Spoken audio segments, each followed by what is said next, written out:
Hi paper crafters, if you've ever made a bow like this and you've struggled, I've got a super quick and easy tip for you today with our Joe Tips.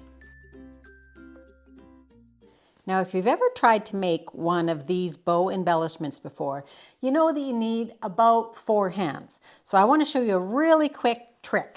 So you need a length of ribbon, and I've probably got about 6 inches here, and it's just going to go in your tag hole, whether it's a nice long one like this or whether it's just a hole, a round hole, and then you're going to bring it together. And I usually don't have mine be exactly the same length. And then you're going to take one of our mini glue dots, and you're going to need take your pick tool, and you're going to take that glue dot right off of there, and you're going to put it on the ribbon, fairly close to the hole. Now it does get a little bit sticky, but then you're going to place that over top, and I like to go just off center, just a tiny bit, so it's not exactly together. Then you need your piece, and then your ribbon's going to stick together. So now all you have to do is tie your bow.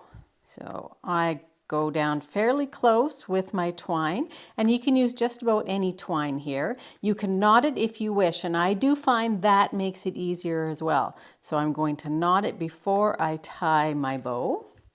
So you can just tie it. Now you do want to have twine that's going to be on a roll like this, because it's going to have those nice little sort of curls to it.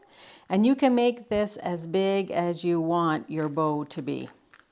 And then if you want, you can cut off your ribbon, or you can leave it just like that. So that's a quick way. Use your mini glue dots and you won't have any problem at all making that cute ribbon embellishment. Now, if you'd like some more Joe tips, take a look. I've got all kinds of them that you can watch on my YouTube channel.